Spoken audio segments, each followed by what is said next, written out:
folks, before we begin, I want to give you a heads up that this episode is jam-packed with spoilers. If this is a problem, stop now and go watch Crash Landing on You, then come back and listen. For all the rest of you, hope you enjoy the episode. Hi everyone, and welcome to the Daebak podcast, where we do a deep dive into the classic Korean dramas that have won over generations of fans across decades and around the world.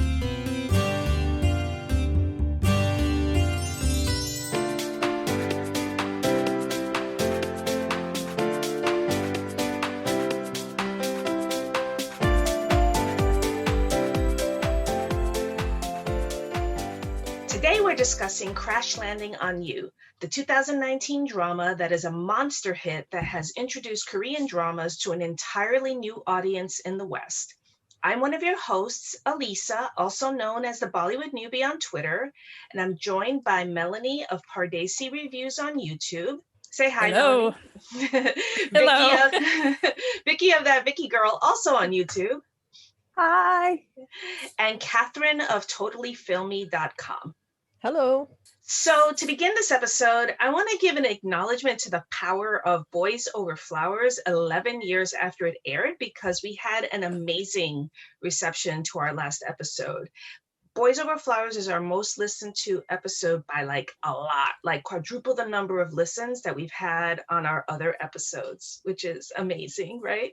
And Catherine is weeping for humanity as I say that, but but it is what it is. It still has power. I think it's a testament for how many people have seen it and would be interested on, a real take, our nuanced take on it. We weren't just fangirling. We were talking about all the different problematic elements as well as the things that we really loved about it too.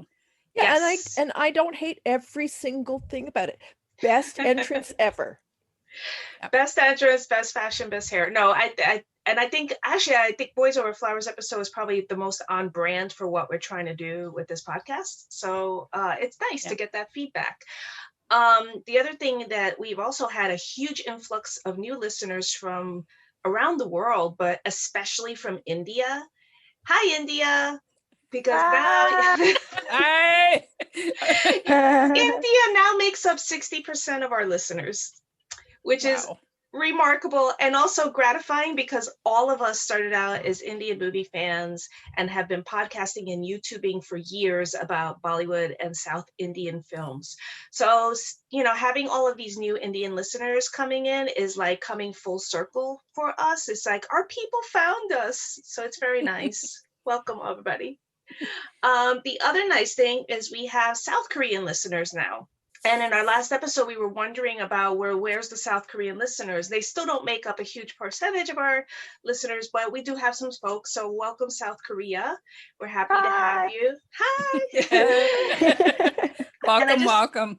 Some of the other countries where we have listeners include the US, the UK, Philippines, Canada, Germany, Australia, Indonesia, Turkey, Brazil, Austria, Finland, Israel, Malaysia, the Netherlands, Peru, Singapore, Spain, and Chile, which is amazing.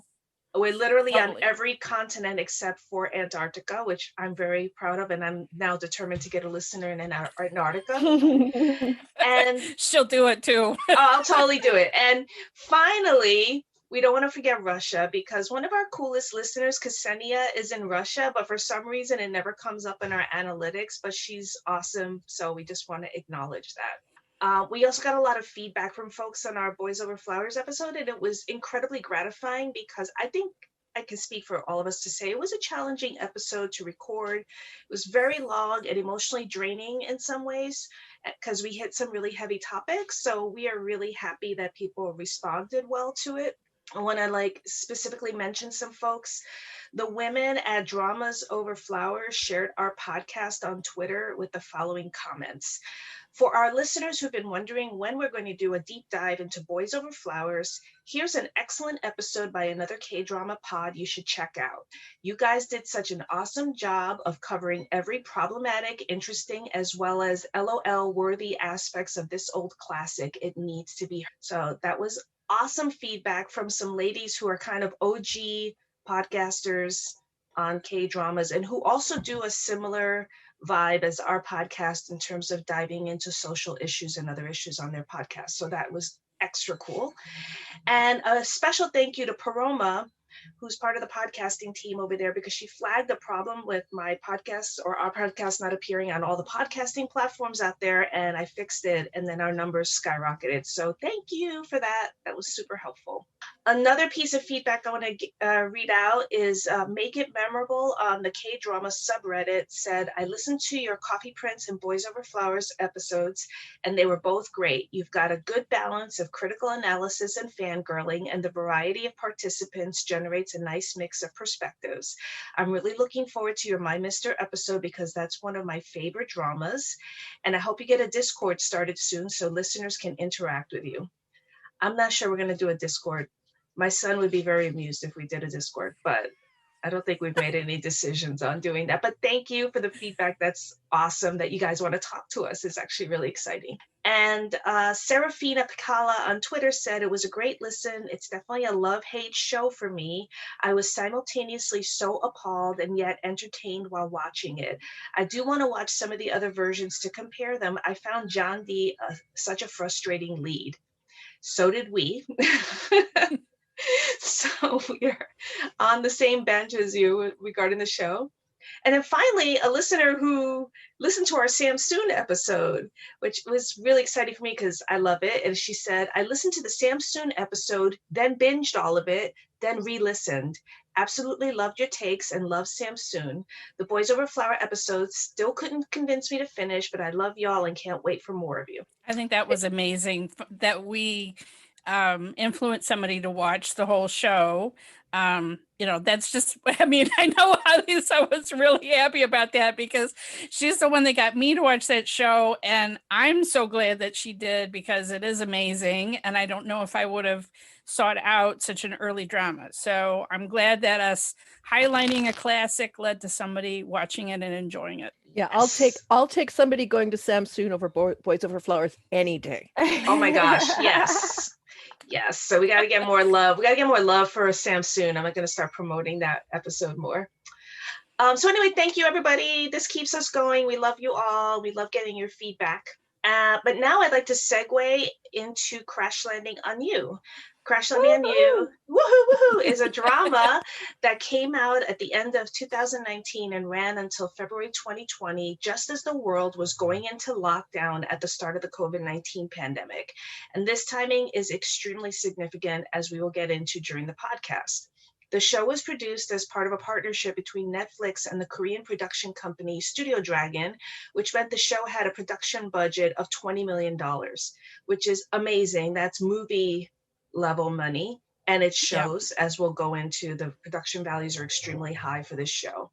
The show was a monster hit, both in Korea and around the world. It was the second highest cable drama in Korean TV history, bigger than Goblin. Huge ratings across Asia, with the last episode getting almost 500 million views in China alone. And mind-boggling. I know, right? It's a lot of views. Notably, also captured the attention of viewers in the West. Netflix viewership of non-English language programming rose 50% in the US during the pandemic. Hard numbers on Crash Landing on You specifically don't seem to exist, but there were articles written about it in the Washington Post, The Guardian, Time Magazine, Variety, Elle, and many other outlets. And we are among those new viewers who were captured by Crash Landing on You. It was my first K-drama, and it was Melanie's second, but it was the one that jump-started her love for dramas. My obsession. Her obsession for dramas. Yeah. Crash Landing on You tells the story of Seri, a South Korean chaebol heiress who accidentally paraglides into North Korea, where she falls in love with Captain Lee Jeong-hyo, a handsome and noble captain in the North Korean army who protects her until she can return home. The show also includes a huge cast of secondary characters, including North Korean villagers, the soldiers under Captain Lee's command, and Seri's scheming family. It stars Son Ye-jin as Yoon Seri, Hyun Bin as Lee Jeong-hyo, Kim Jung-hyun as Koo Sung-jun, Seri's former fiance, and Seo Ji-hye as Seo Dan Captain Reed's former fiance. And there's also a huge cast of character actors that are like a who's who of character actors in Korea that are too many, literally too many to name. So one of the themes of this podcast series is what makes a classic a classic. But in this case, we're looking at a newer show and asking ourselves whether we think it's going to be a classic of the future. So do you think it has what it takes to be an enduring classic? And why is this a gateway drama for so many? And I'm going to toss this over to you guys. I'll just tell you my experience. I literally can't remember what pushed me to watch that first episode. I think it was early enough on that there wasn't someone who specifically told me I had to watch it. I literally think that it was the promotions of the trailers on Netflix that got me to start watching it. And I watched it in March, so the series had completed. I wasn't watching it week by week like some other viewers did. I was able to completely, binge it. And it happened at that point in March when lockdown was happening. My normal comfort is reading romance novels, and I couldn't concentrate on reading. So I didn't have that comfort, and I was so stressed out. I happened to be immunocompromised, and so lockdown meant that I wasn't leaving my house, and my husband was doing the grocery shopping, and I was not leaving. So I was in such a state of stress. And so I think I was just grasping for something to watch. And then I fell into it, and it just, because I read so much romance, I recognized all the tropes.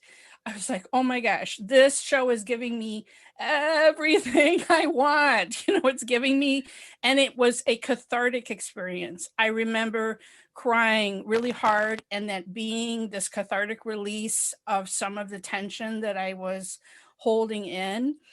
And then it's just been this drumbeat this entire 2020 as everyone has been in lockdown. Everyone has been searching for new content, and the word spread. And I've done that myself, of recommending it to so many different people.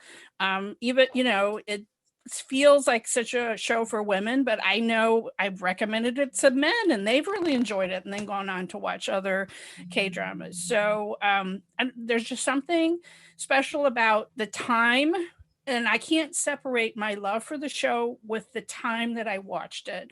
But I do think, because it has been a gateway for so many people, especially in the West, that it will be a classic, because it was that one that got them into K-dramas. It was the one, it was the gateway.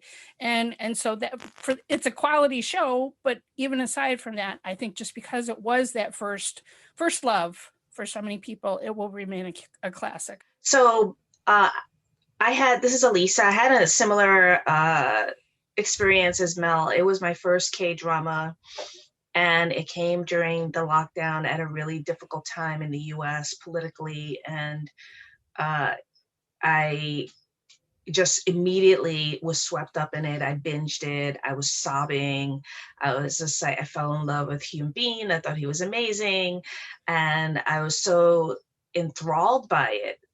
However, as you guys are aware, but our listeners are not yet, when I rewatched it, I did not have the same reaction. And in fact, I was shocked by my second reaction on a rewatch, because I was actively annoyed with a lot of aspects of the show. It's still like a good quality show, and it's still got so much to recommend it. And I would unreservedly recommend it to a new K-drama watcher. But like, now that I have more K-dramas under my belt, now that I've seen the actors in other things, like I've seen Hyun Bin in other parts and seen what he's capable of, I feel like it has definitely changed my perspective on this show. I think that, so yeah, so it's like interesting to me, because it was my first, and it was like definitely the gateway for me.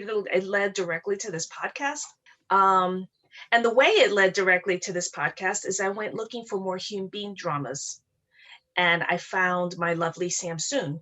It was the third drama I ever watched, and it was made in 2005. It's an older drama, and I absolutely fell in love with it. He was brilliant in it, so was Kim Sana, and that's what led me on this journey to find these older dramas that have stood the test of time. But yeah, this drama itself, I have really mixed emotions about it now that I've rewatched it. There are parts of it that are not so great for me, which we'll get into as we discuss. But on the other hand, about- having watched so many dramas, I was just going to say there were new things for me to enjoy on a second watch because I do recognize so many of the character actors. And so I got extra joy. And then certain Easter egg things that, I had no clue about, cameos and whatever, that I could appreciate on a second watch. Okay. Vickey here. So I actually, it was not my first K-drama. Boys Over Flower was, as I mentioned the last podcast. I started watching this as it was airing, so I went through the struggle of waiting weeks by weeks. Oh God. It was emotional torture. I'm not gonna lie to you, and I think that's why my perspective on the show is kind of like Alisa's. But however, I had it during the first watch, not the rewatch. Whereas after it went on, I felt like it felt like every episode was just like a sob fest after a sob fest for me. After a while, it was like, can they just be happy for once in their life? And it was just like, and the episodes were really long, and it's like, I wanted more. Like, I love romance, and I love, of course, the show is amazing, regardless of how, whatever I felt like it was lacking, it's still better than most. But definitely watching it, I felt my frustrations through the first watch, and I felt it again rewatching it. And it's just, I think it will be a classic though, because no matter what, there is something about it that just kind of touches your soul. No matter how the music, I mean, come on, the music, the fashion. I mean, Son Ye-jin is just, that's the girly.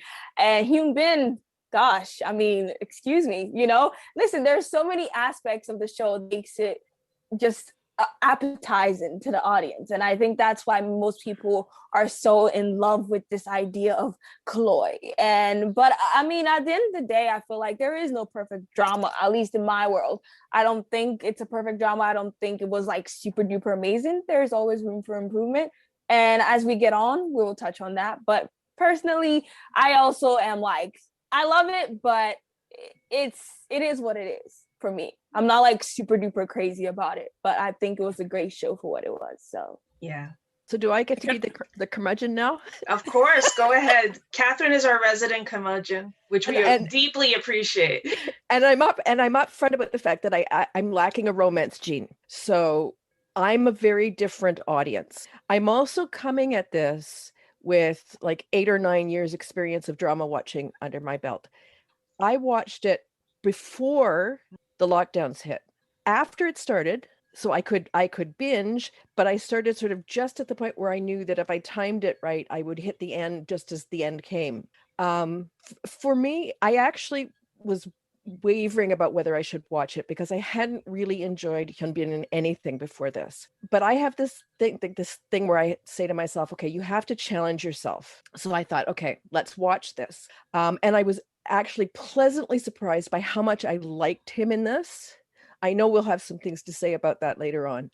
I love all the character actors. Like, I'm someone who was familiar with all of those people. So for me, that was like the bonus. I found myself liking the drama, certainly loving some bits of it, but not really. It was like, okay, this is nice. Again, I wouldn't poo-poo anybody who wanted to watch it. If somebody said, do you think I should watch Crash Landing on You? I would be like, well, give it a go. See what, it's perfectly lovely drama.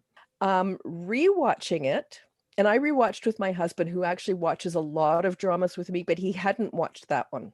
And we both enjoyed it, but I could tell that the things that were frustrating me were also starting to frustrate him. The things I loved the first time, I loved even more on rewatch. And the things that I didn't love the first time around frustrated me a lot on rewatch.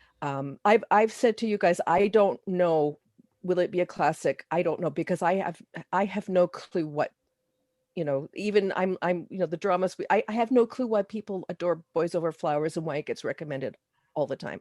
No clue. So I'm not the person to make a judgment on that. That said, like the rest of you, I would recommend this to someone as a gateway because there's a lot going on here. I think it's very accessible. I mean, like, Yes. one of the things is like just the way it's written. You have Seti is the point of view character in North Korea. So she gets tossed into an entirely new environment. And so as she's learning about North Korea, so are you as the viewer. Mhm. And so you get invested in her journey as she develops relationships with people. And then you have a mirror situation when the North Korean soldiers cross over and go to South Korea. And they're the point of view of characters, though for a South Korea, that's very fantasy land. I mean, it's not actually like that. And probably North Korea is not actually like that as well. It's a double fish out of water. So right. you're experiencing it both times.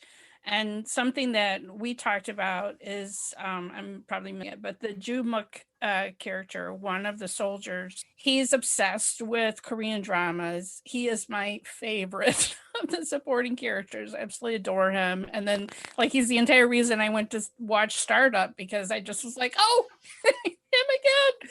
But he is the one that teaches us things. He shows the other soldiers what a finger heart means. He's like, oh, you faked that she's your fiance. Oh, you're gonna fall in love now. That's the way it always happens. So he is our guide to certain tropes within K-dramas, and he's educating the audience along with Captain Yi and the other soldiers, and also for certain South Korean slang or whatever it is. So we're learning about the culture, and when all those soldiers go to South Korea and they're experiencing things for the first time, they're a little bit of a guide for us as well, of like the culture of going to the bathhouse and things like that. So it's things that I had never seen before. I got introduced to through their experiencing. I think also, to give a shout out to Hyun Bin and Son Ye-jin, they're both really good actors. Yeah. They're both extremely charismatic. They're both attractive. As an understatement. Hyun Bin is like one of the most beautiful men on the planet. I think I can objectively say that. Amen, amen, amen, amen. He is gorgeous. And especially in this, he's gorgeous in everything, but he bulked up in this, and they really photograph. Oh my God, right? He looks so good. Oh my God. Even on the rewatch, like when I was getting actively annoyed by some stuff, there'd be a shot of him and I'd have to pause it to take a closer look, because he looks so good. And the cast and directors just did a great job for me. I thought everybody did their scene really well. Like the characters were really good. And even my husband, like there's that scene where he's all pouty face. Mm-hmm. My husband was laughing, like he adored that. Yeah, he's so cute. It was interesting for me to see the bits that he really liked and the bits he connected with. Yeah. And I mean, I think that you really, this is where I start to get a little critical. I think you needed somebody like him with his charisma in that part, because as written, the character, in my opinion, is kind of like, he's just perfectly perfect, and there's no character arc, and he never has a flaw, and he's just sort of like unrelentingly noble through the whole narrative. And this is like very much of a personal preference thing. I like my heroes to have an arc and flaws, and to have to work to earn the heroine.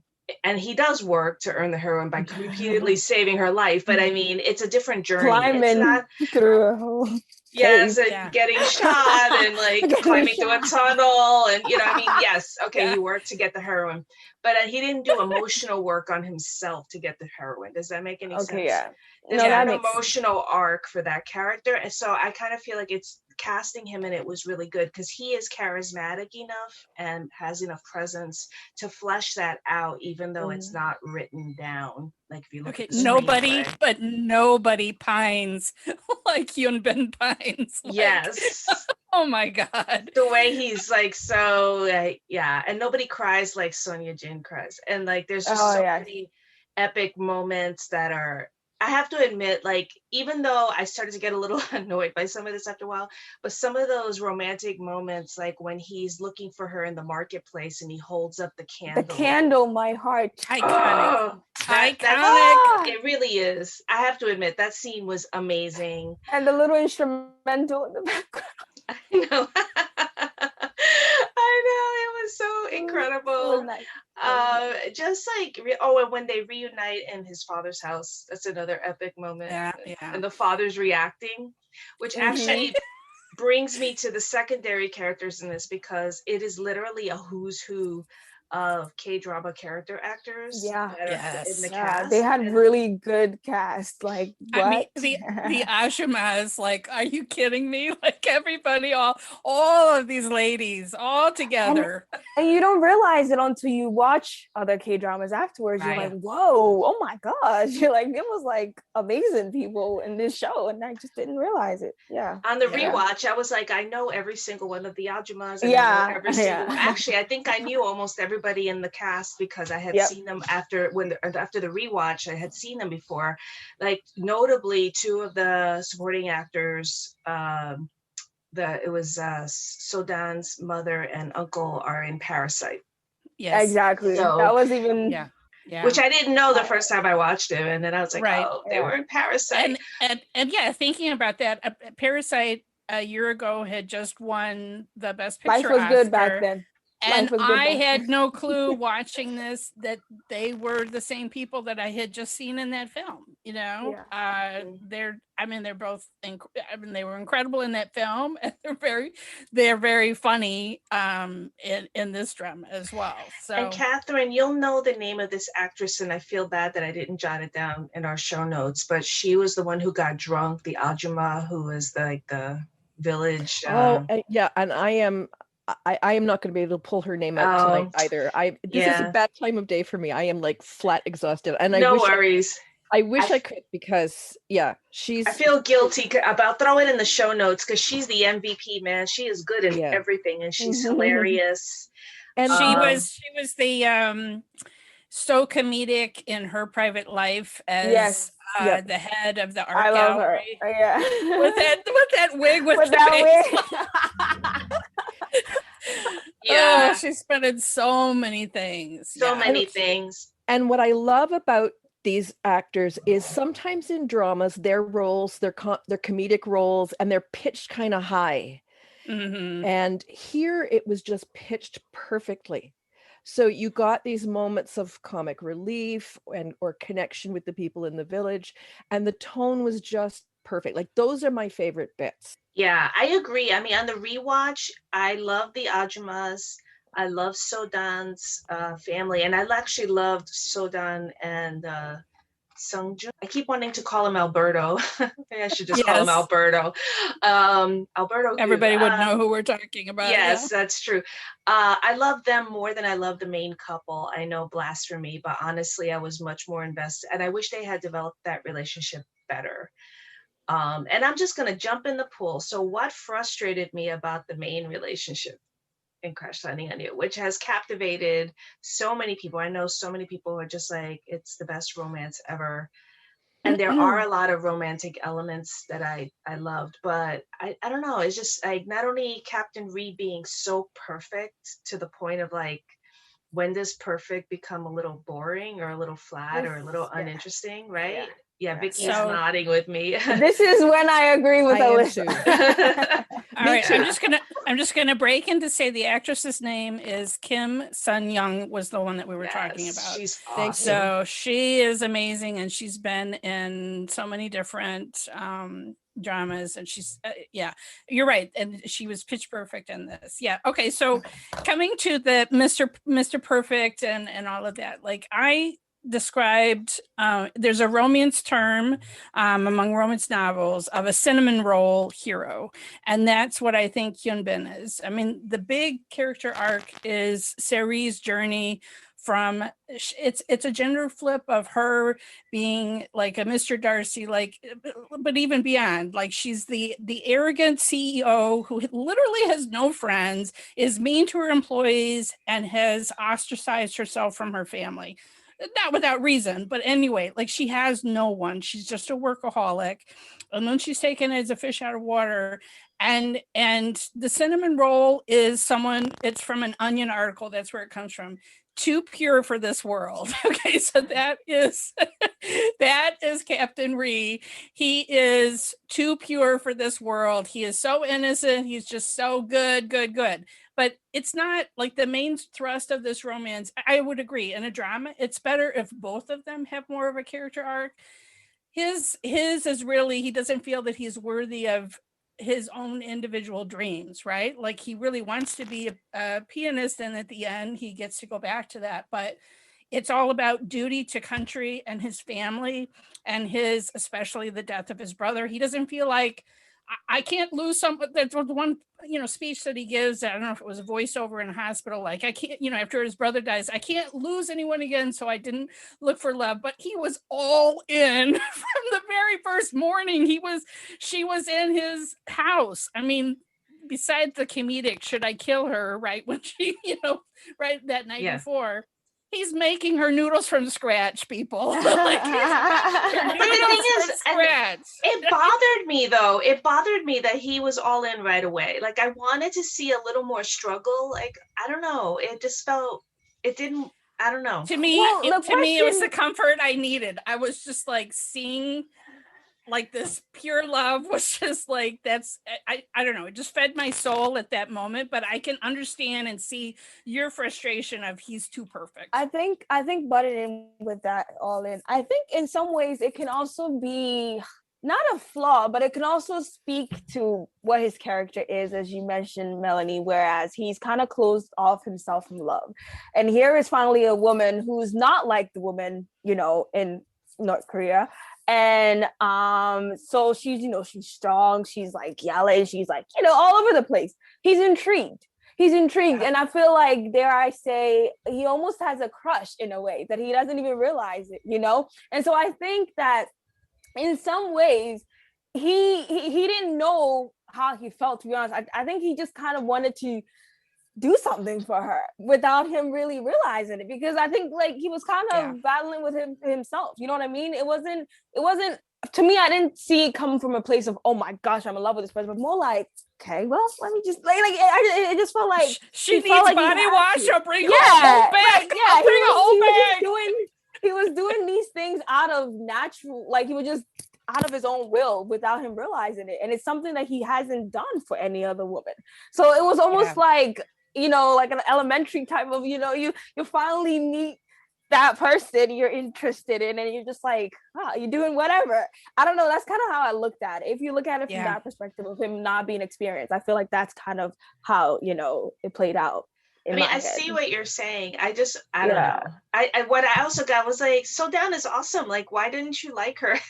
And also, why are you so rude to her? He's really rude to her. Because she was thrust on him by his parents. Exactly. But that's not. You're marrying this girl. Like, look at the way he treated her in Switzerland. Like, he literally was avoiding looking at her because he just did not want to deal with the fact that I have to marry her because my parents said. But oh my God, wasn't he also looking at Sari in Switzerland, even though we didn't see it until the end? He had a crush. First of all, anyways, can I just say, how come he didn't recognize her after looking at her like that time he saw her, looking at her like that? How do you not recognize her after 7 years? It's only been 7 years. I remember who I went to elementary school with. Excuse me, but okay.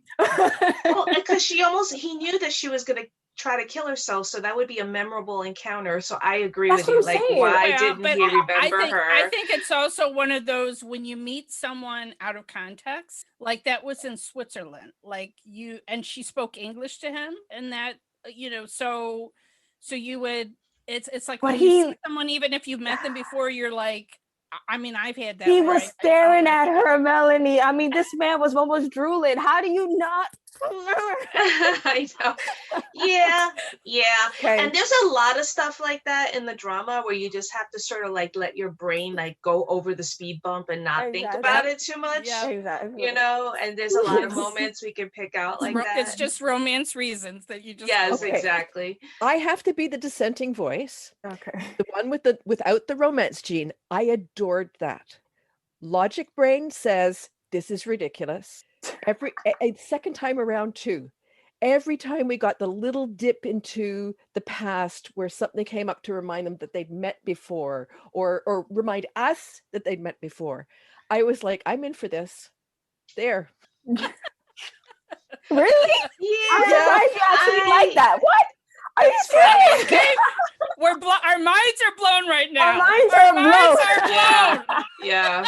I'm a sucker What? for that stuff. Are you serious? I am such a sucker for that stuff. Like drop little things and then show us little bits and then show us it again later and show us it again later. It's like, I just, yeah. But in some ways, it almost had nothing to do with because they didn't remember. So it was just kind of like, just, you know. It's like there. we have the budget. Let's go to Switzerland. Yeah. People, let's go. Yeah, no kidding. Though actually, and we'll probably get into this more, there actually is a reason for them to be in Switzerland that's There related to the definitely there's a is. it's a well, metaphor. But we won't get into it right away because first I want to talk about sex, people. Because there ain't any in this Or the lack drama. The absolute lack of. There Okay, is the lack no of. sex in this drama. Why? Why? Well, Why? I also noted the emotional beats of when do we get full on kissing? And there's two moments where, and I remember the tension of waiting for it and waiting for it and waiting for it. The two moments are when they're at the border the first time, or I mean, before she finally walks over into South Korea.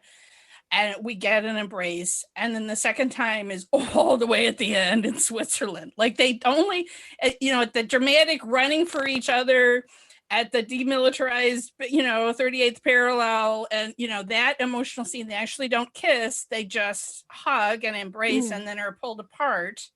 And so we don't get that fulfillment. The tension is still building and building and building for the audience until finally in Switzerland, we get the kiss at the picnic. Except that they have the drone camera that pulls back and we barely see the kiss. Totally. It's still not enough for the woman without the romance genes. It's saying it was, we got your number. The thing is, like, so here's my perspective, and all of us are come to this from India, where there is no kissing ever, almost ever, because it's just a taboo kind of a thing in Indian films. Less so now, but it's still not super common. And so, but there's still plenty of sexual tension. There's still plenty of scenes that you can infer that the couple had sex, right? But they just don't show it. So it's not like I'm looking for a sex scene. I'm not even necessarily looking for a kiss, but there was this weird lack of physical engagement between the main couple that I found really strange and definitely took me out of the narrative. Like I'd be like, for example, when they're in South Korea, and they're getting drunk together and talking about Captain Ryu saying, I want to stay here. And they're sitting 3 feet apart. What the hell? Excuse my language. They don't know when they're going to see each other ever again. They could be separated at any moment. They could die, right? And they don't even share a bedroom in her luxury apartment. What is up with that? It's so, I found it off-putting personally. I just don't understand why they made those choices. They don't have to show a bedroom scene. Yeah, I mean, and it felt like all of us have seen Shah Rukh Khan movies. Shah Rukh Khan can make kissing someone's collarbone look sexier than very sexy. Totally. Listen, yes. Or even if we want to do a K-drama example, we have Touch Your Heart, which is just like the sweetest drama with a cinnamon roll hero. Yeah. And they have a scene where he asks her, is it okay if we cross the line, I think is the line they use. Yeah. And then they cut from that to the next morning when they're happily making breakfast together, which is fine. I don't need like more than that. Yeah. Vickey is freaking out here. No, because my thing is, I'm not even, like you said, we're not asking for like, Bridgerton sex scenes. Right. It could have been as simple as him holding her hands and just giving her a kiss, Yes! a kiss on the forehead, a hug, more moments that convince me that you guys are forbidden lovers who's finally together after so long, and you can't stand to be away from each other. Give me that. Give me Yes. that. You Give me can't that. stand to keep your hands off each other. How about that? Yeah, Like, yes. I mean, Yeah. you climbed through a tunnel. For 16 hours. 16 16 hours. hours on Okay. your belly. okay, maybe that was the metaphor that we were all supposed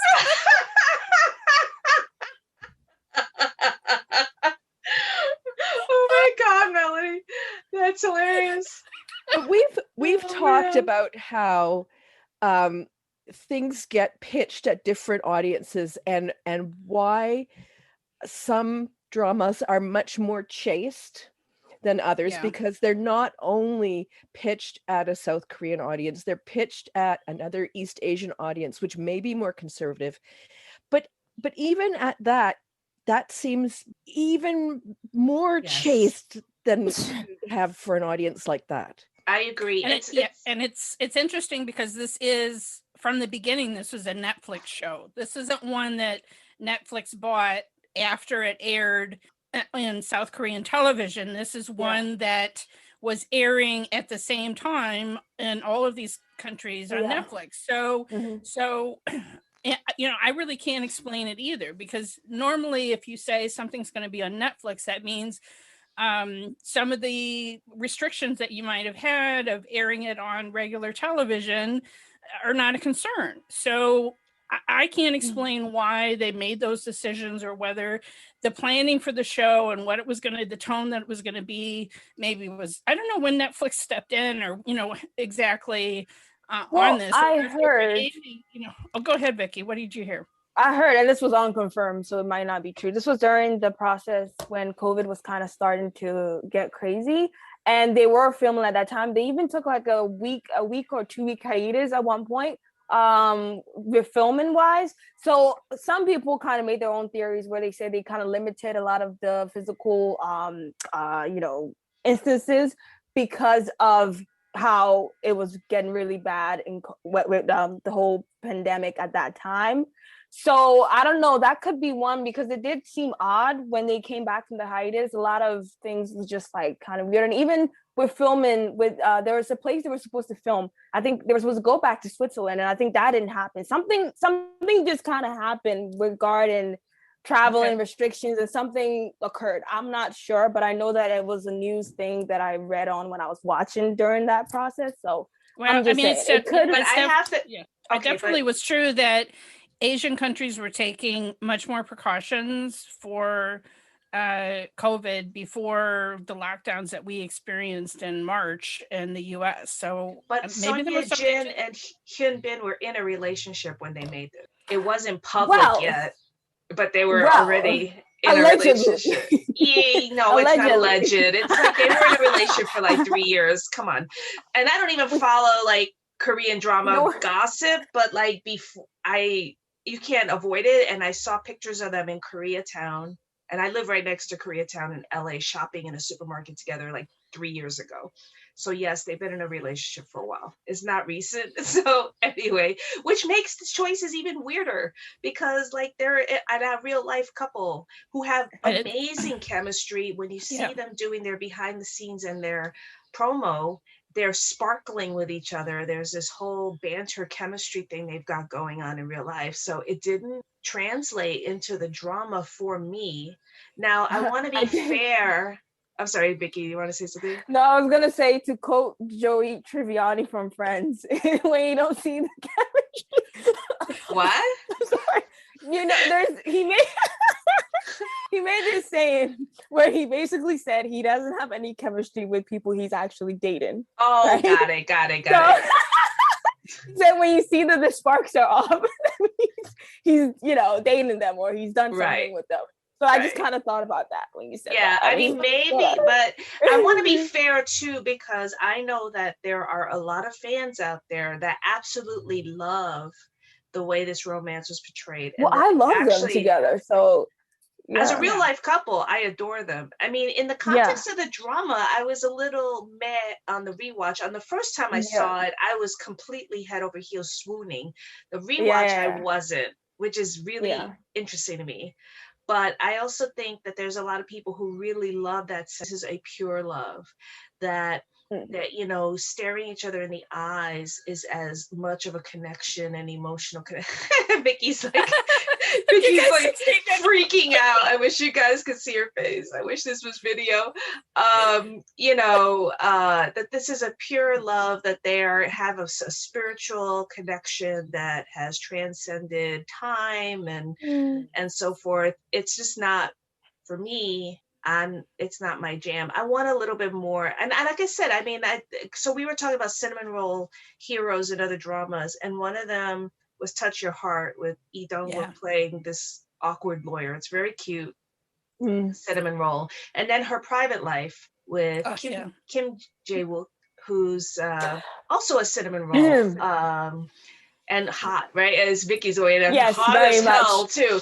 So anyway, so I feel like you can have a very sweet character, you can have a loving, supportive male lead, but it doesn't, the way it's portrayed in Cash Sunny on You, I don't know, it's just a little, for me, a little airless. It is something like a little stiff about the main I mean, characters.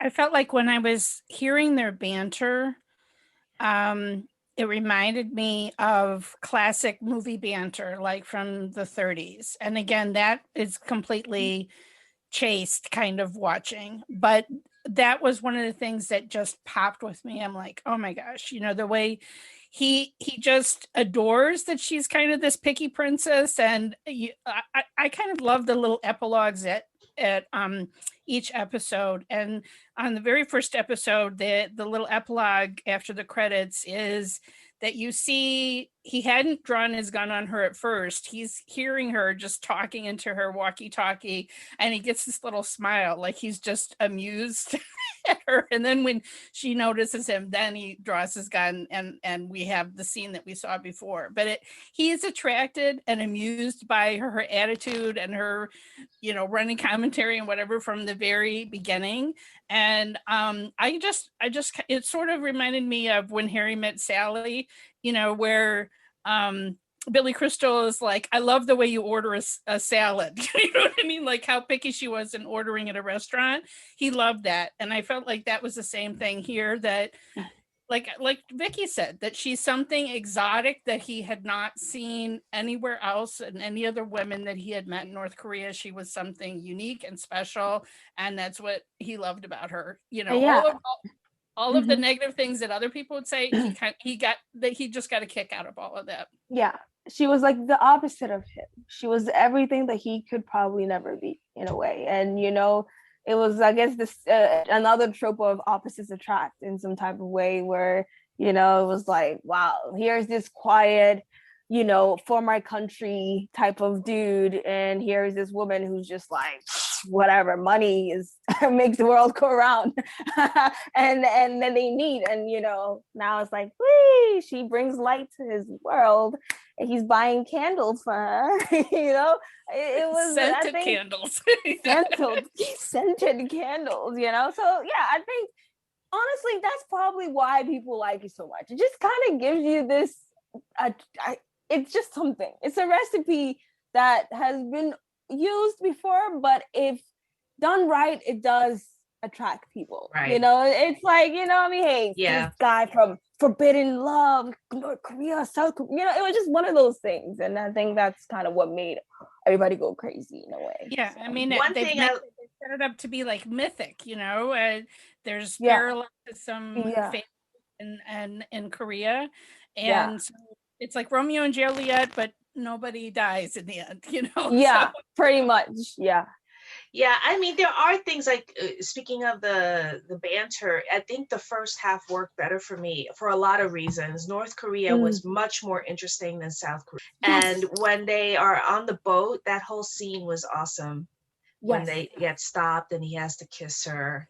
Oh, and yes. it's really funny. And then the whole scene is hilarious with everybody reacting to them. And then afterwards, when he's like, well, it's nothing, trying to make her feel better. And she's like, oh, it's nothing to you, huh? And then there's this whole like, you know, and it's very funny.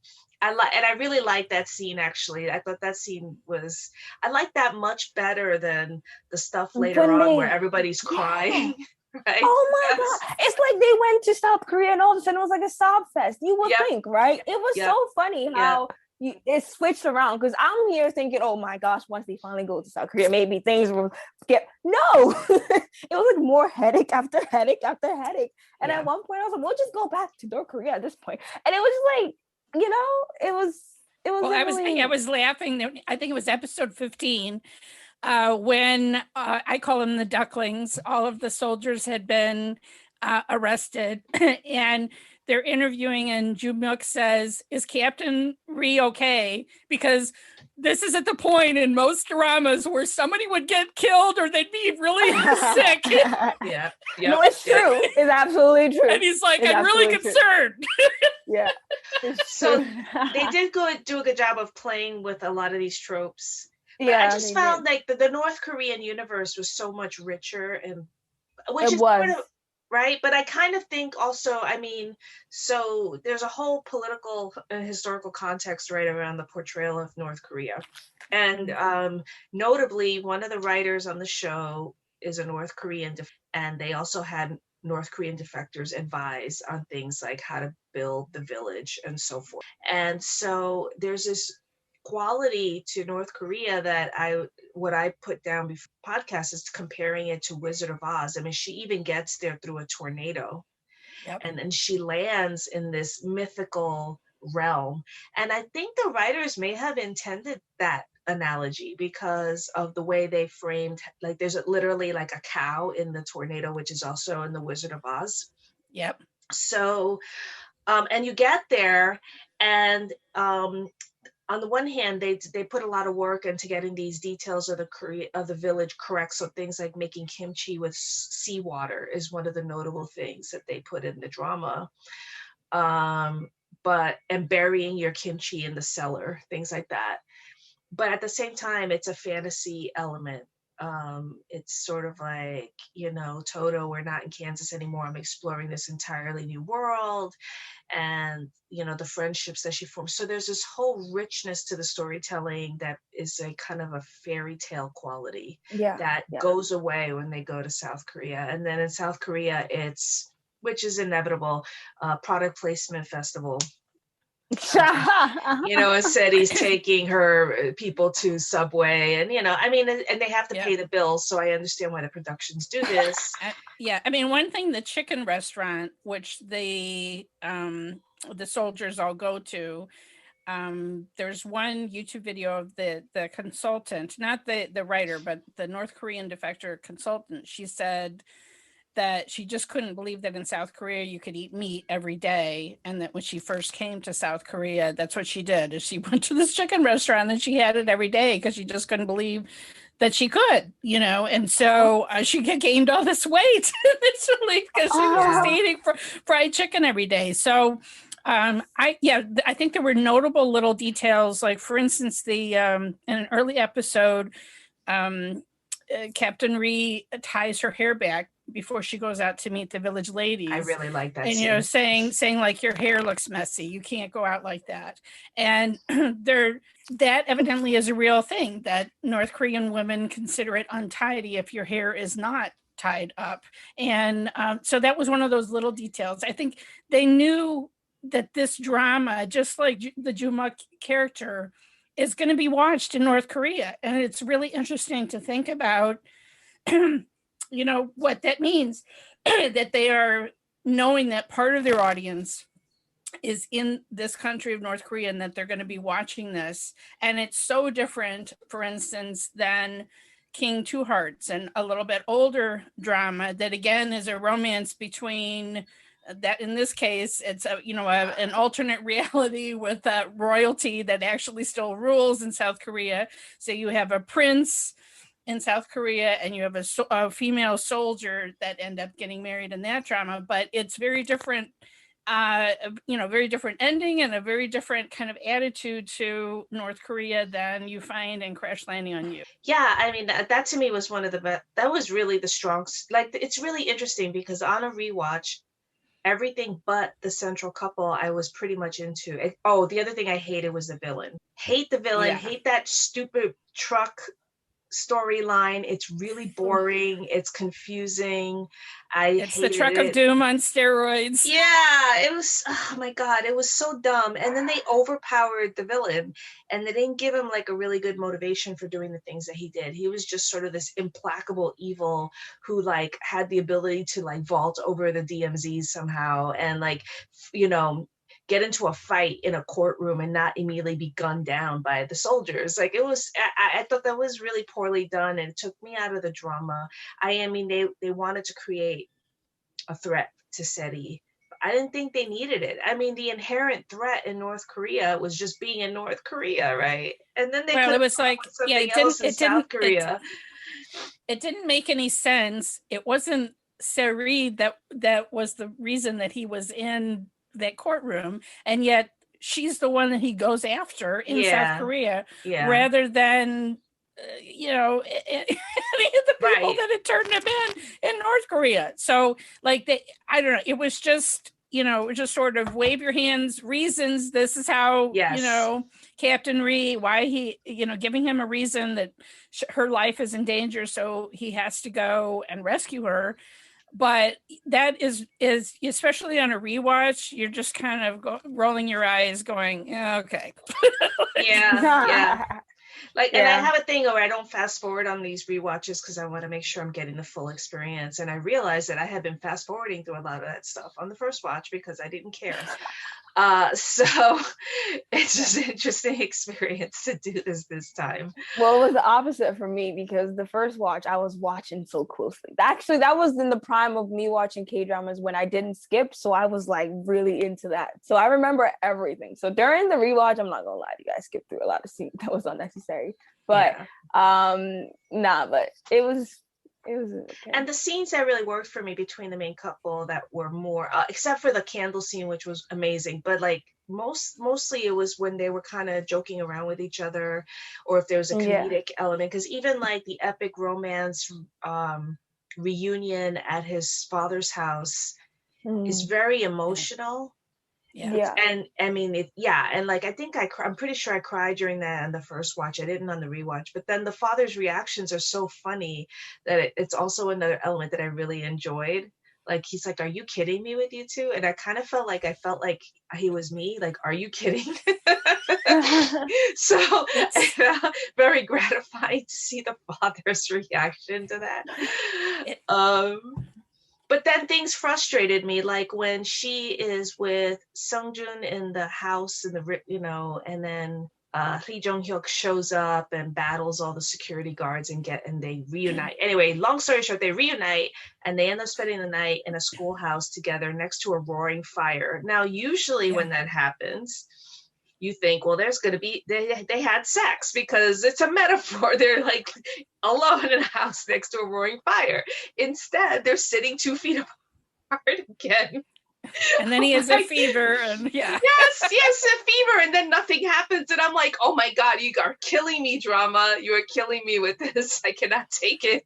And like I said, I'm not like a pervert, right? But if I needed explicit sex scenes, I would not be a fan of either Indian or Korean content because you don't get it from that content. But you can still like have adults who behave like sexual not completely absent in this drama. It's really well for the leading couple. The second couple, I would say, had way more like actual. You felt like there was sexual chemistry, and I love the second couple. Absolutely love them. And I really wish they had better developed their story because they were so awesome. The whole banter between them when they're at the bar, and he's like, "Well, you can't just start swearing at me," and then she like curses him out, and he goes, Captain Ree is a fool, like when you talk to me that way, you make my heart flutter. It's so awesome. I love that. I cried. That story. Oh my God, yes. I cried. And I'm not a crier. I cried. That was the only thing I cried at on the rewatch was when he died. I cried it multiple times, and actually I was surprised at myself. Like, I was like, okay, this show really knows how to manipulate my emotions. I don't know. I mean, I remember like when he's shot and he wakes up in the hospital and he is mad at her for not getting on the plane the first time and it starts yelling at her. That was one of the first times I cried again. And that wasn't the first time. It was just this roller coaster of emotions that, like you're saying, you're wanting them to have the tension of them not having more skinship, the tension of, I don't know. Vickey was saying, there it was like a sob fest in the last part of the show where you just so many moments to emotional moments making me cry. And to me, that's a mark of this show. There's just certain, I don't cry at everything, but there's just certain things like the Sense and Sensibility when Hugh Grant comes into the room and she thinks he's married, and when she finds out and she starts crying, I've seen that. I don't even know how many times. I cry every time, right? And that's how I felt like with this show. Like, maybe it's not going to matter how many times I see this, that it just really does hit me in an emotional place. And so kudos to the drama makers for making something that can affect me so much, even on a second watch, when I know how it's all going to end, you know? Yeah, I'm the opposite. Oh gosh. Very rarely do I cry. Like in all of my years of watching cinema, there's only been three Indian movies that's made me cry. And not even American movies, which is weird. But anyways, so for me, watching this, I felt like the thing with me is after a while, like after it becomes too every second it's like crying, it annoys me, which is weird. Like unless I'm watching like a real story, like something based on a real story, or like, you know, something really, after a while I'm like, okay, I get it, they're sad, but give me, God, stop crying. Yeah. Like, you know what I mean? I don't know, like after, for me it was like, because it felt like even through episode 15 they were still going through, so it was just like, oh my God. Yeah, it's very high melodrama. But the thing is, like, a lot of people who watch this, again, I want to be fair, like I've seen the reactions and they freaking love that. Oh, no, they love like the heightened watching it. Yeah. I loved watching it. Like there's everything that I felt. I mean, I have tweets of me tweeting everything I felt watching it. I meant it. But the thing is, you can love something and also find a flaw, and also kind of think like, gosh, like this was really like, you know, it was like a journey.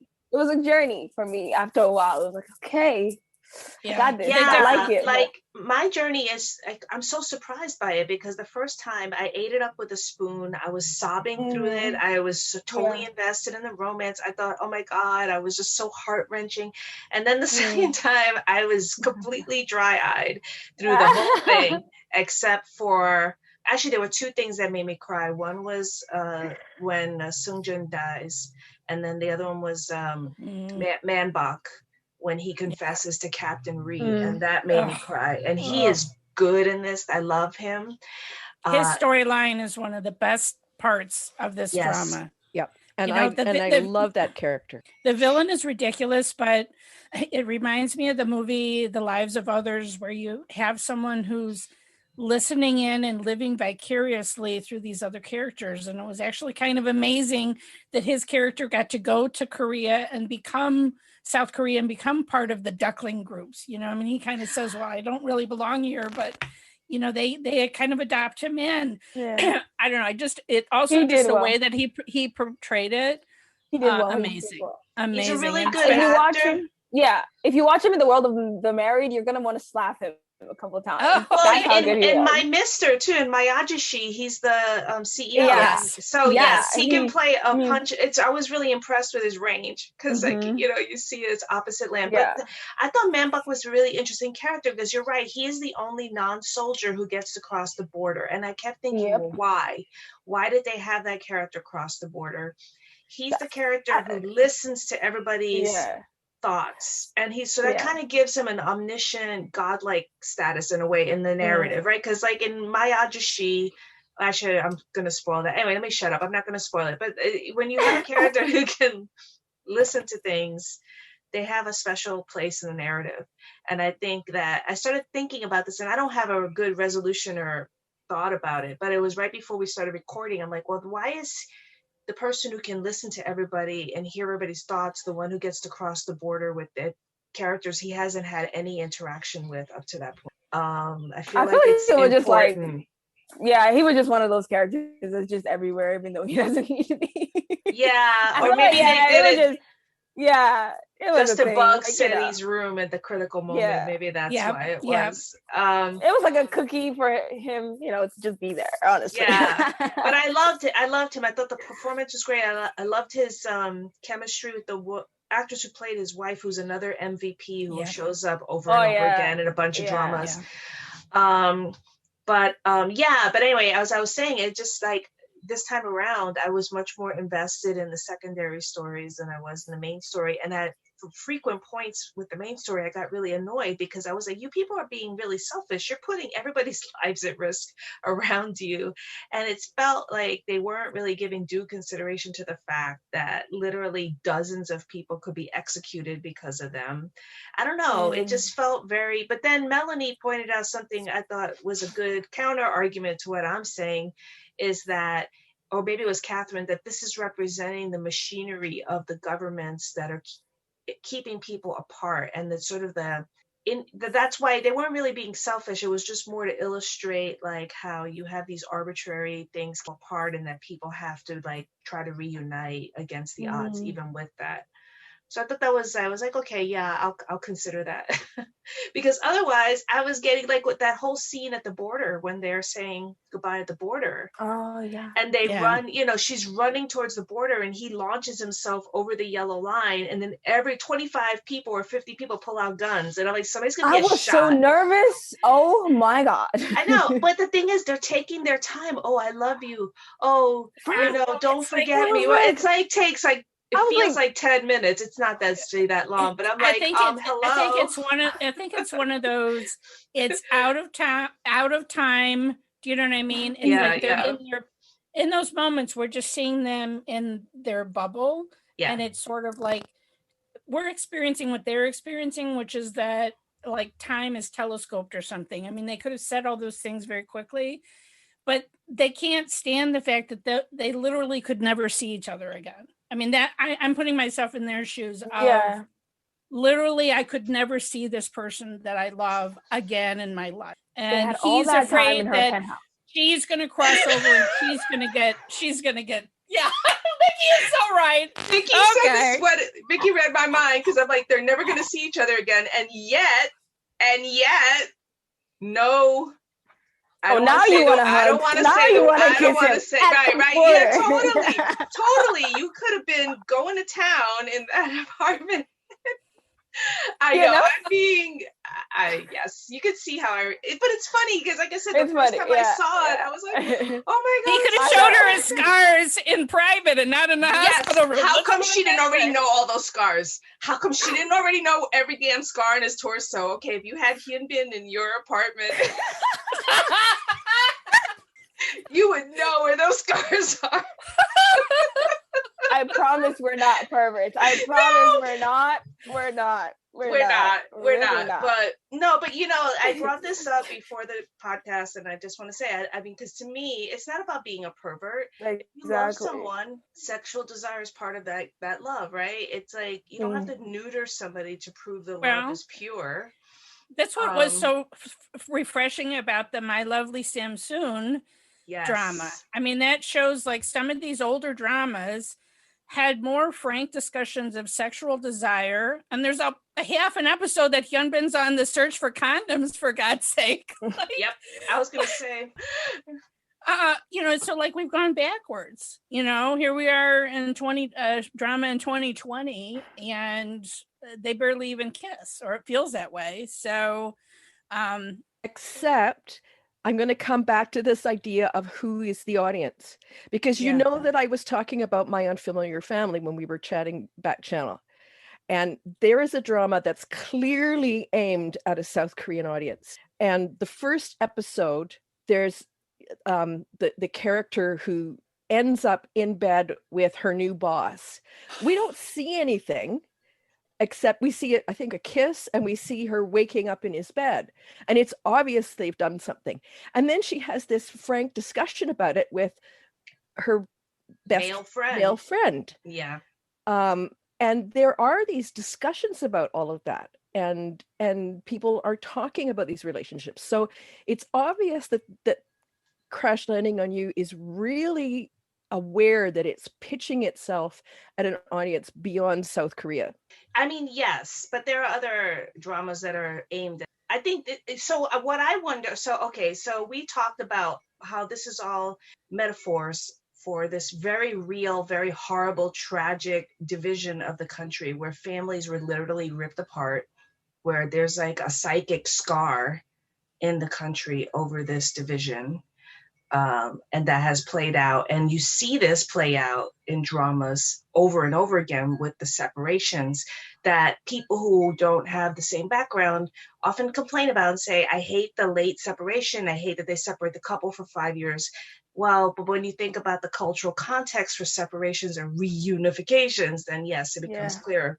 So the one thing I think about with regards to sex in this drama, or the lack of sex in this drama, is that there may be, because the metaphor is about really reuniting the country, maybe they didn't want to get sex in there because they're telling a different story, that it's really about something else. That was the thing in my brain that I came up with to try to figure out, because it was clearly a very conscious decision made by the people making it was. this. Yeah, you're right. It's So true. It's true. It could be. I mean, they also were kind of, there's so many references to the two of them seeing or noticing babies or children, especially in South Korea. Like he holds the door open at the department store for a woman with a baby. She notices kids playing in a playground after she comes back to South Korea. When the intelligence service is showing tapes of Hyun Bin, it's like he's rescuing balloons for young kids or whatever. So over and over and over, showing them. I mean, I'm just saying it was notable to me second time around. Another thing that I noticed is costuming. That killer dress that Sari wears going to that first family dinner. Okay, so like everything she's wearing has these amazing padded shoulder pads, you know, she had. And so to me, I noticed that when she is in CEO mode, when she is her powerful South Korean self, business self, she is wearing a uniform in the same way that he's wearing a military uniform. When she's in North Korea, she's wearing soft sweaters, like touchable sweaters you want to touch, like you're seeing the texture of them. And then when she's in South Korea and she's not at the business and at home, she's wearing soft sweaters around her lover. So, and then, you know, there's just, so that to me was amazing. But also we have to talk about one amazing clothing moment, the pretty man shopping spree. Like, so many you mean when when she's dressing him? Yeah. When they go to the department store and she pulls out her black card and she's like, if you're going to be my bodyguard, we got to get you some clothes. And it's like, there's so many makeover moments, not just in K-dramas, but in all sorts of media of women getting a makeover. And then this was a gender flip, that the man got the makeover. And honestly, he deserved. Right. And that she dressed him the way she wanted him to look, and she took him to get the haircut the way she was like. God. He looked really great. He could also have one of those haircuts that's not an official North Korean haircut. Right. Which is a thing. Yes. And I mean, he looks so good. Oh my God. It's a scene. My God. He looks so good. When he's guarding, I love this scene actually, when he's guarding her room and the brother shows up and the brother's like tells his security people, sick him, you know, like whatever, get him out of there. And he completely kicks their asses. and doesn't even like ruffle his coat. It's so Yeah. he just looks exquisite in that scene. I have Let a me tell you screen something. cap of it that I keep pulling out and tweeting, and every time I tweet it, people like a million people The jump man on that it. he is, the man that he is, He is he so just looked fine. really good. He's tall, and it's like he bulked up, and it's like, Yeah. Thank you. No, he is. I at the first watch of this I was completely head over heels over him, Yeah. and then I went looking for him in other things, and then I saw Memories of the Alhambra, which was unsatisfactory, and then it's not a good drama. He looked good, but it's not a good drama. And then Samsoon, which is brilliant, and he's brilliant in it. So, but yeah, we love him, boy. But you know, it's just so Catherine, there was a lot of references to older dramas, and you're someone that has much more experience than the rest of us. And what was the name of the drama that Jumuk is obsessed with, and then he gets to meet the actress from? Stairway to Heaven. Stairway to Heaven. Okay, it's an old drama, so your production values, and it's like fated lovers who get separated. It's it's very much, and the emotions are very high. The male leads do a lot of, they're very rough with the female leads. So there's a lot of grabbing and pushing, which, you know, should put me off. There's a lot of running and running and running in it. I adore this drama. I wept buckets for this drama. So when I saw it come up here, I thought, oh my God, that's so perfect. It's like they took Jumuk's favorite drama is the polar opposite of Crash Landing on You. They took a drama, like Crash Landing on You, we've talked about, it's sort of chaste and pure, and his favorite drama is one of these ones that is so hyper emotional.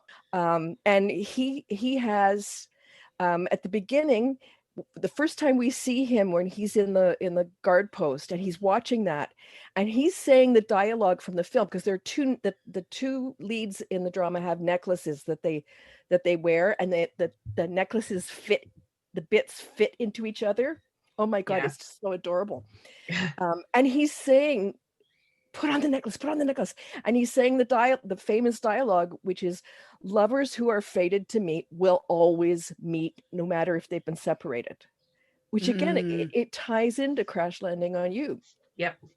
The red hat with the little bunny. Yeah. The lead character in Stairway to Heaven knits this hat for the male lead when they're teenagers, complete with the little bunny, and he wears it. And then the older actor, who plays the lead when they're older, at one point brings the hat out, and that scene where Jumuk meets the actress, he's wearing the hat, and he does the thing where he pulls the hat down. That's straight from Stairway to Heaven.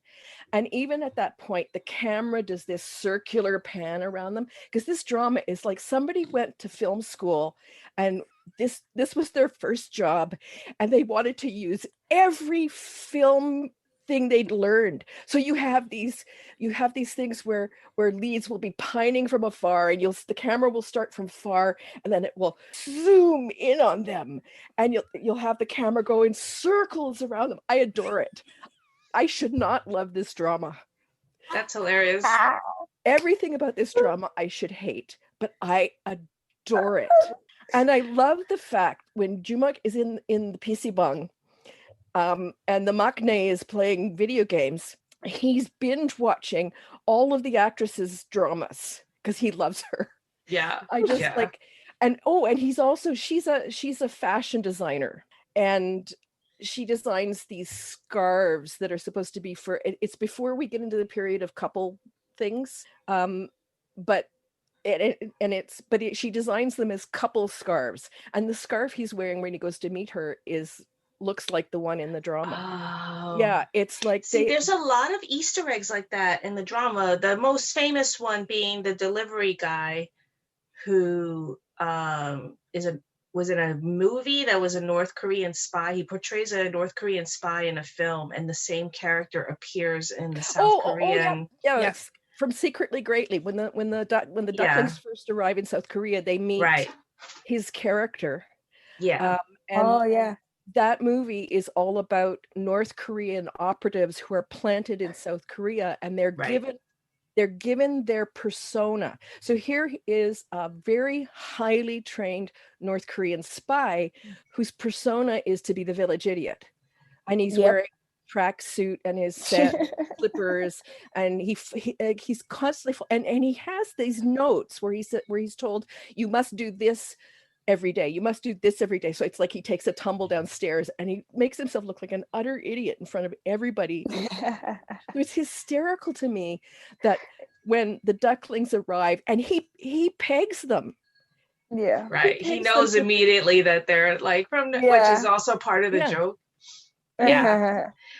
Well, the other thing is, I think on the bigger themes of the show, now that I'm thinking about it, if you're looking at this as an audience of both people in North Korea who will eventually see this, and then people in South Korea who are still maybe the generation that has a memory of the Korean War is dying out, but like the idea that North Koreans can be these heroic figures in the narrative, right? Is a big deal. I think the villain in this piece, and I think you don't like him and I don't like him, but he's very representative of how North Korean soldiers are usually presented in Korean dramas. He's very much a stereotype. Right. And I've mentioned the film Confidential Assignment, which is Hyun Bin playing a North Korean soldier who comes south to catch a villain. And the villain is played by Kim Jung-hyun, the late Kim Jung-hyun. And we see him for like one scene at the beginning, and he is so compelling that he just grabs us, and you know why they have to go after him. And you don't see him again till the end of the movie. But it's just like, and then you see this, the way this character is written, and it's like, that's not very satisfying, is it? No. And it's also that he's working with Chinese gangsters, so they bring that element in.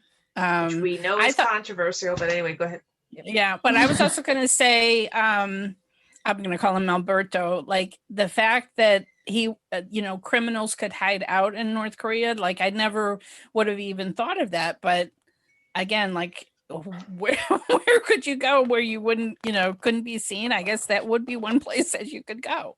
That whole thing was kind of fascinating to me too. I just loved his character. He's a lovable rogue. One thing that I noticed on a rewatch is that at a certain point when he decides to help Seri and the captain and help to get her across the border, at one point the bruises and cuts and abrasions on his face exactly mirror Hyun Bin's from a little bit earlier.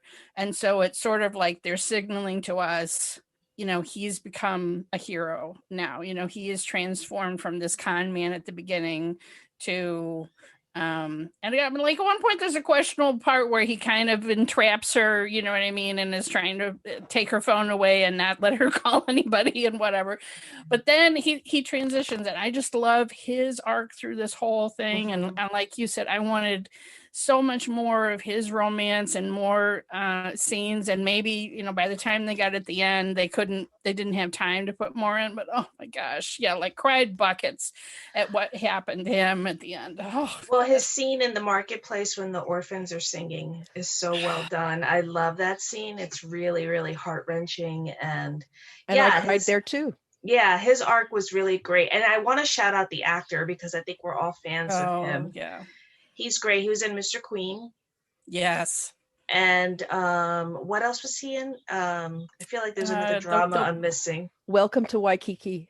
Right. Yes, Welcome to Waikiki. He is an amazing comedic actor. His comedy chops in Mr. Queen, so good. But he can turn on the drama too when they need to. So yeah he's good. He's really great. Yeah, and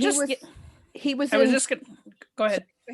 I was just going to say that the scene where he rips the ticket with his mouth when he decides to not escape and to go on a rescue mission. Where he pulls that shotgun out, I don't know, but evidently the ripping the ticket with his mouth was an ad lib, and it's such an iconic, gifable moment now that you see over and over again. It's just kind of, so yeah, I mean, he's got comedic chops, but also he just has a flair about him. I admire his acting very much. Go ahead. And I loved him so much in Welcome to Waikiki that I was really glad to see him in Time, which unfortunately he had to pull out of after 4 episodes.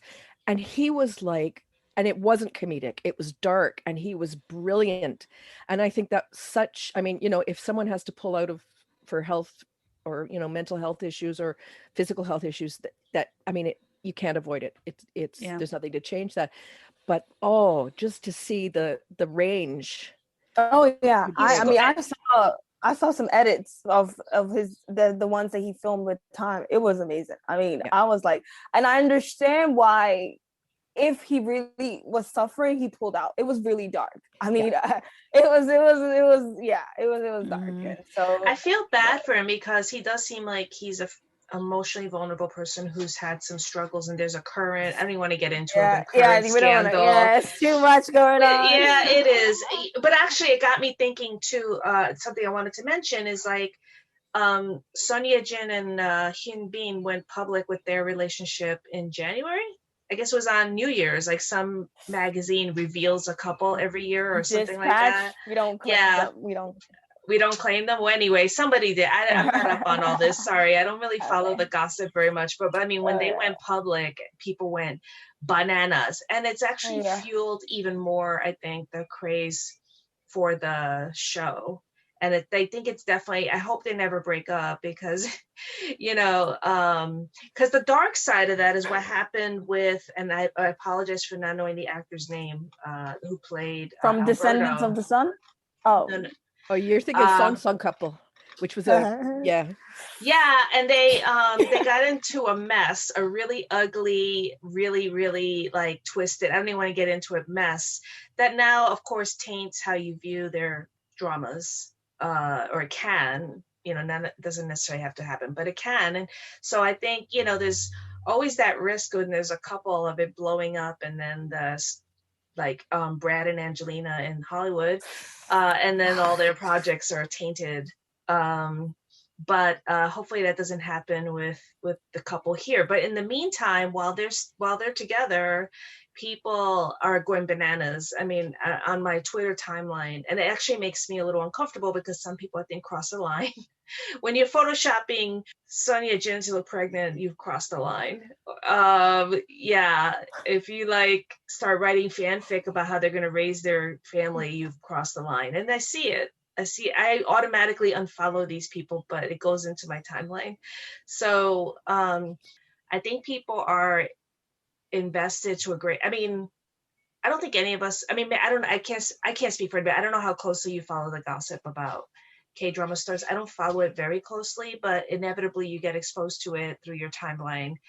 And I think that you can't really separate the appeal of Hyun Bin and Son Ye-jin from the appeal of the couple at this point of Seri and Capt. I'm pretty sure. Like a lot of people, it's like a dual investment. It's almost like they get conflated, which is dangerous and probably not that great.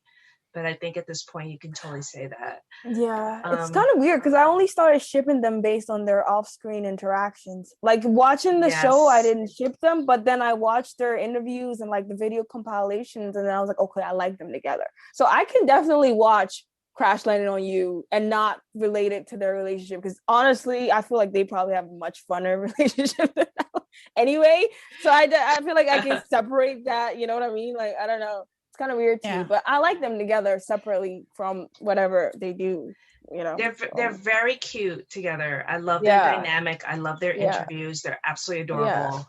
But you do, I'm excited. I see a lot of funky stuff on my timeline. I'm like, boundaries, people, boundaries. Like, please calm down. No real person fic.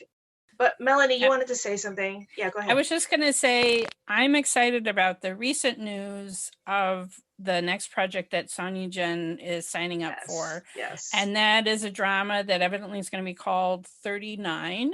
and it's going to be about a group of women friends who are about to turn 40, and casting news is dribbling out, but it seems like she's definitely signed on for it, and that's exciting. So I love dramas like that. Yep. Yeah. I'm up for that. And she's just a fantastic actress, and I think I would watch her in just about anything. So, oh yes. Have you watched something? You watched something in the rain, right? Well, the first 12 episodes. Okay. I have watched something in the rain. Yeah. And I really like the romance with her, and yeah. So for anybody looking for dramas to watch after maybe starring them or whatever, that's always one drama I could think of. There's another one she did with Lee Min-ho that you can also watch. Personal Taste. Okay, I haven't seen that one. So you haven't seen that one? She's a great actress. She looks so different. And that was my first drama I ever saw of her, and I couldn't believe that was the same person, because the characters were just like totally different. But that's how good she is. Yeah, so there's that two options that I can offer right now. Anybody has any other ones of her or Hyunbin that they can? Actually, there's a movie with both of them, although if you want, lovely interaction with them, you'll be dissatisfied. It's called The Negotiation. Yeah. It's actually referenced at the beginning of Crash Landing on You, when they episode 1 or 2. He actually looks at her and says, "Are you trying to negotiate with me?" He plays a villain. He plays a villain. Mm-hmm. They actually don't share any screen time until I heard about that. I mean, they are on screen at the same time, but through screens, because he's a kidnapper and she's the conflict negotiator. So they're talking through this level of screen, and they don't actually meet until quite near the end of the movie. But it's very dark. I think Hyunbin is really good in it. She's good in it too, because she's this negotiator who she's in a conflict situation right at the beginning of the film, and she's undermined by all the men around her, and it turns into a disaster, and she wants to submit her resignation. And just as she's submitting her resignation, they pull her into this second negotiation, and it's another one of these situations where she realizes this time she's being undermined, and she's so she wants so much to have things not turn out like the disaster they could be. It's really a good film. What other shows with Hyunbin? I think I dropped Secret Memories Garden. of the. I have dropped Memories of the Alhambra. I've never finished that one. I may have to go back just to be a completist, but that one was kind of frustrating. If you're, I hated that, and I didn't like him in it. Like, I don't think it served him well. But he was fine. The writing was messed up. Yeah, I think he was fine. Secret Garden is like the iconic show with him, but I actually don't like Secret Garden. But that's just me. A lot of people love it, so if you're really into him, you should definitely at least check it out. To wrap things up, I want to actually go person by person on this one. Do you think that 10 to 15 years from now, people will be watching and recommending this show? And I'm going to let Mel go first. I would definitely say yes. I come back to, because this is a show that was a gateway for people, their entrance into Korean dramas. And I think it's going to be continued to be recommended as an entry point for people. It is a good mix of a lot of things. It has a little action. It has a little humor. It has found family. And it has this great romance. I think it is one that's going to continue to be recommended to people to start viewing, and I think it's going to stand the test of time. So I think it already is, like a modern classic. Go ahead, Vicky. I think I thought it was solid in the beginning, but now halfway as this is ending, I think that it can be a subjective show in a way where, because I've had two friends that I recommended to who didn't like it, and so I look at it like there's just gonna be that kind of vibe in general, and their main reasons for not liking it was, once again, the sob fest. It felt like it was just like too much for them, and they were my age group. So with it being a classic, I really, I don't know. I kind of lean on it being, I think it will be a popular drama that people will refer to, but classic wise, I really think it will be up to the person to decide. It's subjective in a way, because it gives you the flavors that, based on me, the classics that I've watched, it's not how I feel about CLOY, if that makes sense. But like I said, it can be for anybody. Everybody can view it as a classic if they want to, but I lean towards it being, I don't know. I think it depends on the person. So who knows, right? I think who knows? Who knows? And Catherine, what do you think? There's the heavy sigh and the big pause. I definitely can see it being recommended for people. I can definitely see why it would be a good gateway. I find it interesting that its biggest defenders are people for whom it was a first drama and they have become obsessed with it. I would not be offended if it ended up as a classic drama, but there's a little part of me that would like to see other dramas get that label before Crash Landing on You. Was that diplomatic enough? I think it is a gateway, and once you experience other dramas, you can, I'm not going to say that this is the best of all time. That's not what I'm saying. But I do think it's because it's so accessible and because it kind of teaches you what K-dramas are about. It is one that I think is going to be recommended as a first drama over and over again. So, and I agree with that. Oh, and I was just going to say, I think there's going to be a split in the fandom.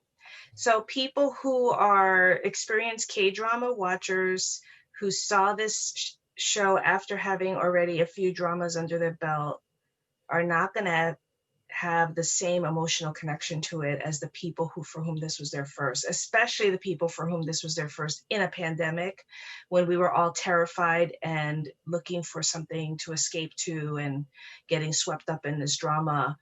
Having said that though, like 10 or 15 years from now, can I see people recommending it? Definitely, because I see it with Boys Over Flowers, which is a very different show, but the people for whom that was their first drama, they will recommend it over and over again. I think there's an emotional connection there that people have with this that is going to endure, but it's not universal. Like, I think people who are experienced K-drama watchers will go, that was a good show. Now I'm going to go watch the 15 other shows in my list. And then there's the people who, like, it's their forever love. Like, they'll always, have hard eyes. Yeah. Okay, well, that wraps things up. Thank you so much, guys, for hanging in with us. And we hope you appreciate our dissection of this drama. And we will see you soon, or speak to you soon. Take care, everybody. Bye-bye. Bye. Bye.